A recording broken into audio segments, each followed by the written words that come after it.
ini ya, yang ada di Papua. Shalom Tuhan yang melampaui segala akal manusia selalu bersama dengan kalian.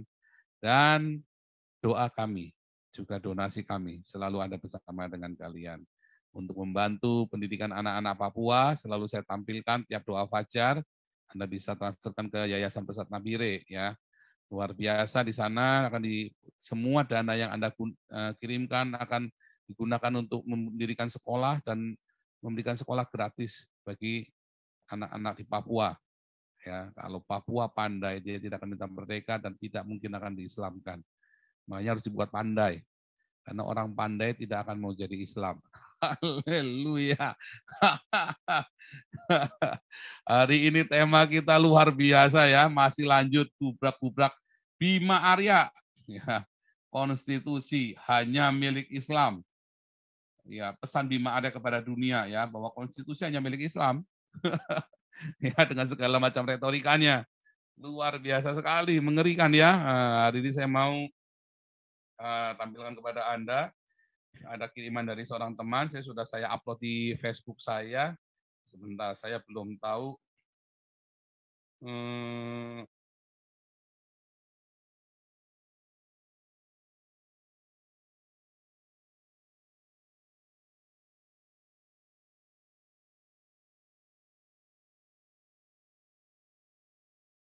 Sebentar ya. Nah, cuma ini berapa lama ya? Saya cek dulu ya. Oke, cuma 1 menit ya. Oke ya. Cincailah ya. Oke, saya tampilkan dulu sebelum kita kubrak-kubrak. Buat bahan kita kubrak-kubrak malam ini. Sudah saya kirimkan ke Pak Jenderal juga temanya pada pagi hari ini. Dan juga ada satu berita juga sudah saya kirimkan.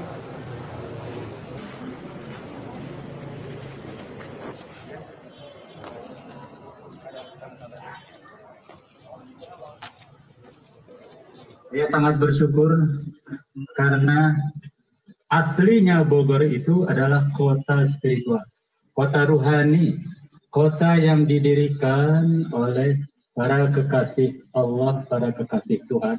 Kalau kemudian ada riak dan gangguan, saya yakin itu seperti kata Kang Bima juga, bukan DNA-nya orang Bogor. Hibah lahan yang diberikan pemerintah Kota Bogor adalah bentuk kehadiran negara memfasilitasi warga dalam menyelesaikan masalah, menambah bukti nyata bahwa Pemkot Bogor hadir melindungi warganya. Terima kasih dukungan lembaga negara atas supportnya menuju penyelesaian yang damai ini.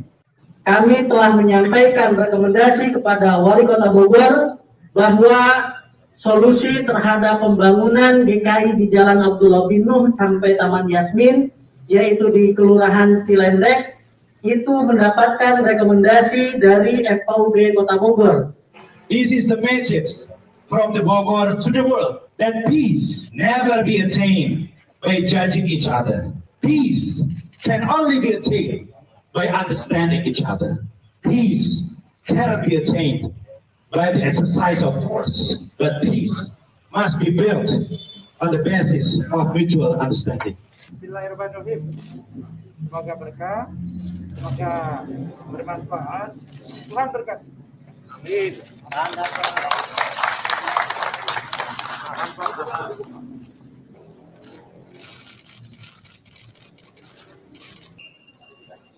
Ulangi lagi ya. Of mutual understanding.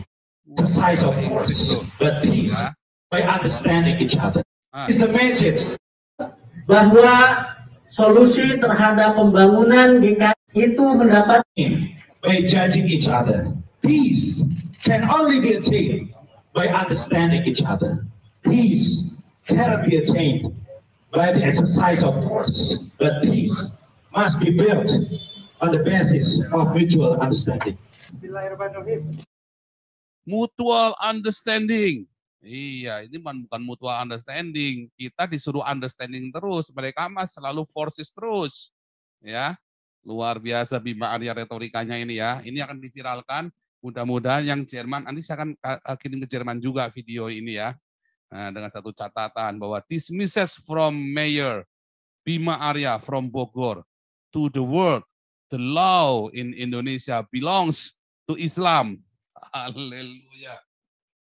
Intinya putusan Mahkamah Agung, ya, putusan Mahkamah Agung, putusan inkrah, ya, putusan inkrah Mahkamah Agung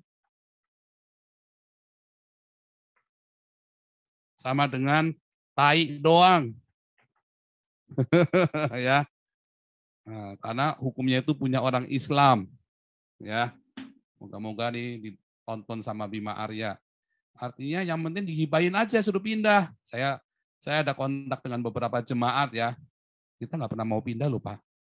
Kalau ada yang mau, itu ada pengkhianat di dalam kita Pak. Yang mau pindah Pak. Kita mah nggak mau pindah Pak. Hukum bilang apa ya kita ikutin hukumnya aja begitu. Oh itu ngaku-ngaku ketua majelis, itu bukan Pak. Itu bukan orang kita Pak. Itu pendetanya itu bukan orang kita Pak. Pendetanya Pak. Bukan Pak, itu beda lagi Pak. Nggak pernah datang pakai Yasmin Pak. Nah, ini mau yang mana coba? Ya, sayanglah itu tadi ketakutan melanda ya. Makanya saudara nggak main-main ya. Artinya kalau putusan Mahkamah Agung saja, udahlah yang penting lu damai-damai aja lah. Ya, daripada entar kejadian 98 kayak Pastor Tewu kemarin. Nggak, udahlah daripada ribut berdarah-darah. Wah, bajingan bangsat yang berani berdarah-darah, bajingan bangsat tuh yang berani mendeklarasikan berdarah-darah. Kalau ada orang di Indonesia hanya tidak mau melakukan putusan Mahkamah Agung, ya, dengan mengancam berdarah-darah, itu bajingan bangsat biadab laknat. Wah, itulah pengkhianat. Itulah pengkhianat konstitusi. Harusnya dipenjara langsung. Harus justru dari sini sekalian dijadiin, lihat, berani berdarah-darah masuk penjara langsung. Bukan malah hukumnya yang dikalahkan. Kalau ini mah hukumnya dikalahkan. Ya, nah, kalau GKI Yasmin sampai menerima, ya itulah bodohnya dia. Ya, kalau saya apa artinya sebuah gedung, nggak perlu. Ya, karena nggak perlu pakai gedung pun orang tetap bisa punya iman.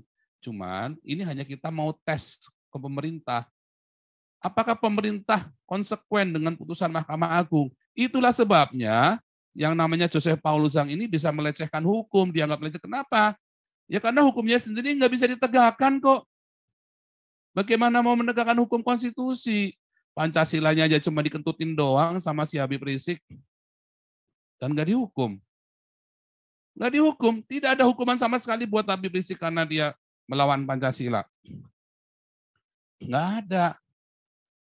Ya kan? Begitu ditanya sama hakim, enggak, saya mendukung Pancasila. Tesis saya tentang Pancasila. Padahal dia baru ngomong ketuhanan ada di pantat. Pancasila Soekarno. Memang mau Pancasila yang mana lagi yang Anda punya? Nah, itulah gunanya buku Pancasila ini ya, supaya kita tahu Pancasila mana yang kita mau pakai nih. Pancasilanya siapa nih yang mau kita pakai nih? Hati-hati ya. Nah, itu tadi ya. Ngeri kali ya.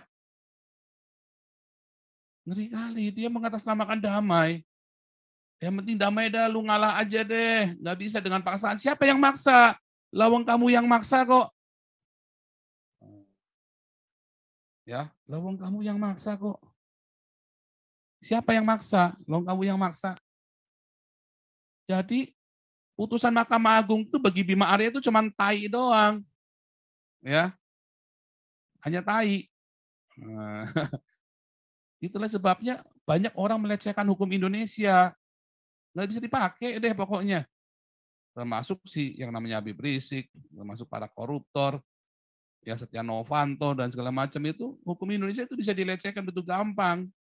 Karena memang tidak ada penegakan hukum yang benar di Indonesia. Yang ditegakkan, ditegakkan bagi minoritas.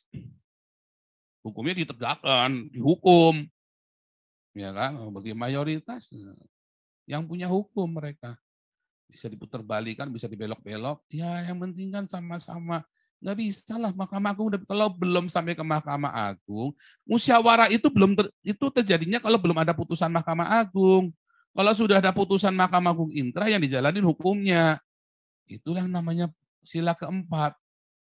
Ya, musyawarah dulu. Seharusnya kan musyawarah, ini sudah inkrah baru diminta musyawarah lagi supaya Mahkamah Agungnya jangan jalan. Itu bajingan maksud biadab dalam melakukan Pancasila. Musyawarah sebelumnya dari awal bilang pindah, maka pindah. Yang penting dikasih.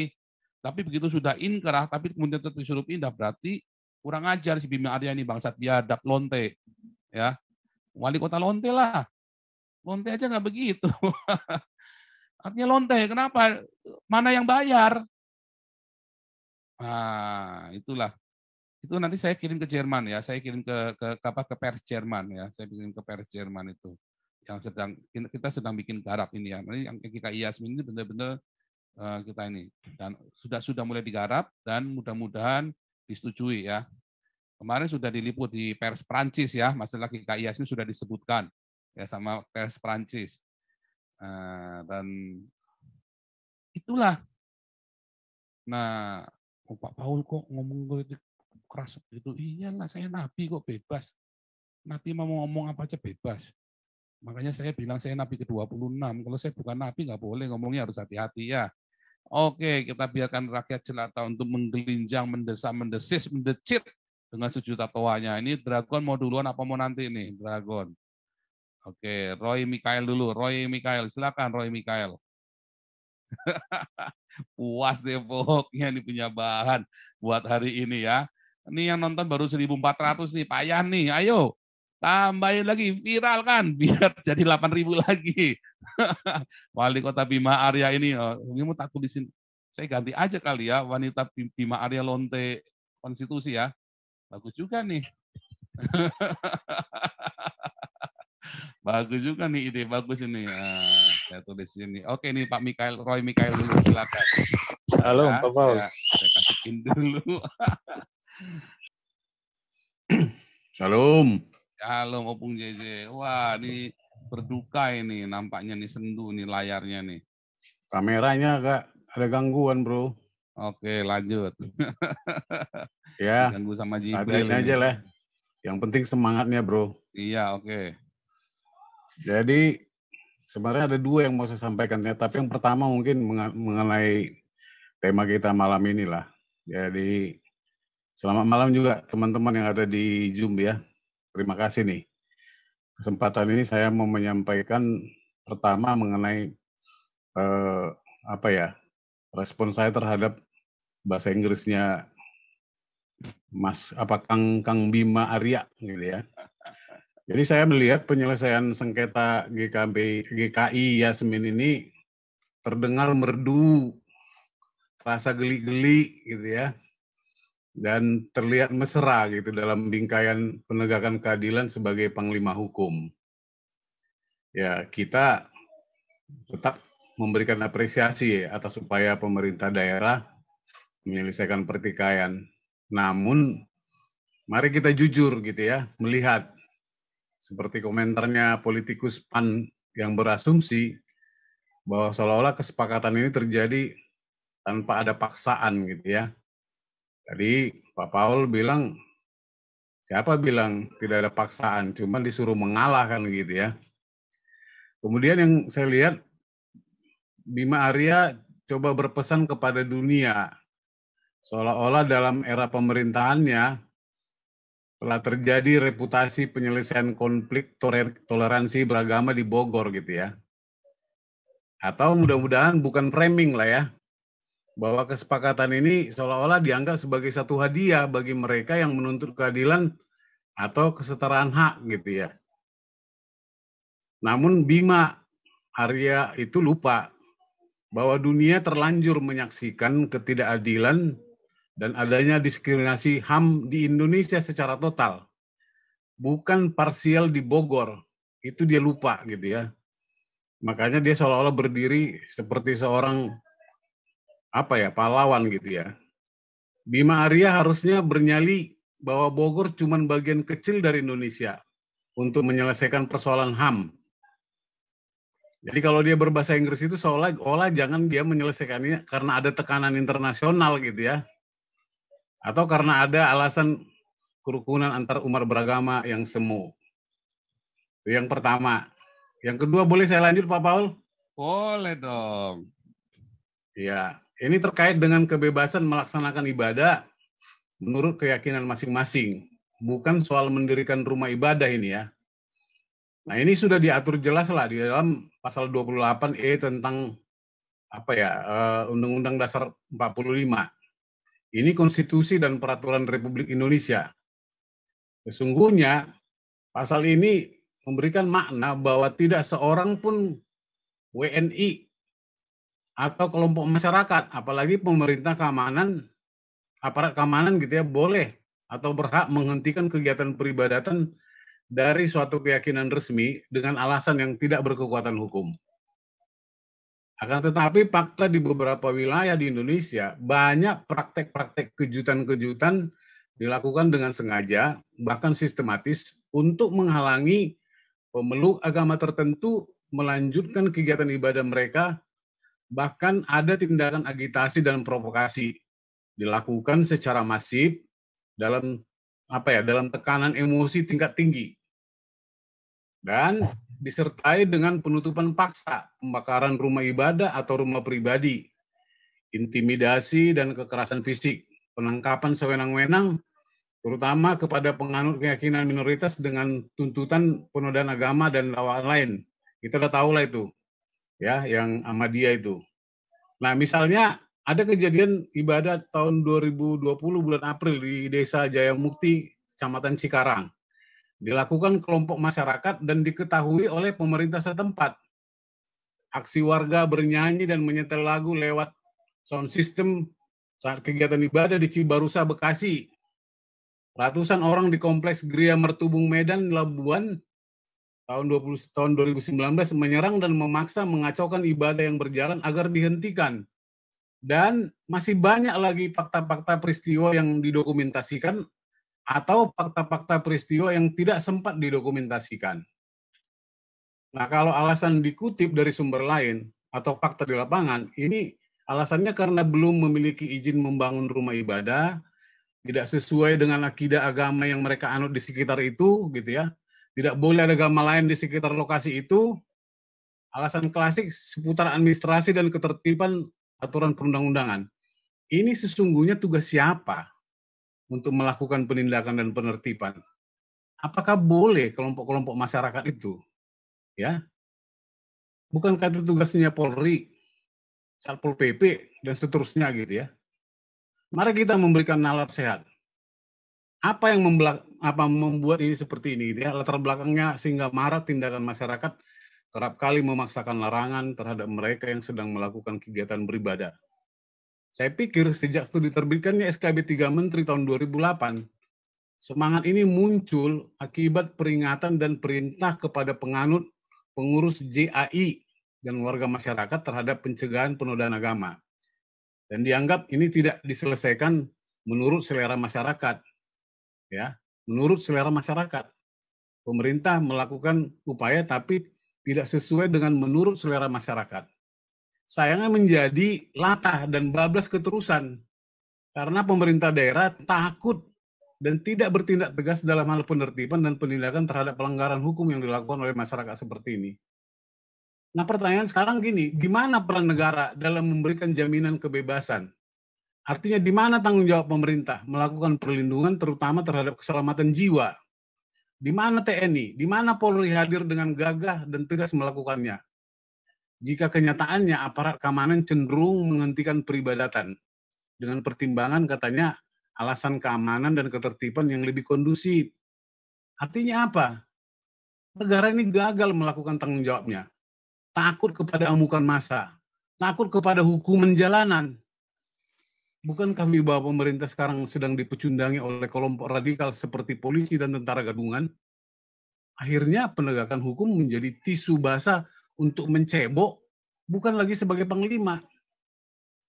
Demikianlah jeritan hati rakyat jelita yang belum pulih dari trauma akibat penganiayaan jiwa yang jangka panjang. Selebihnya mohon maaf lahir batin, sampai ketemu pada hari kemerdekaan RI yang sesungguhnya. Terima kasih Pak Paul. Luar biasa.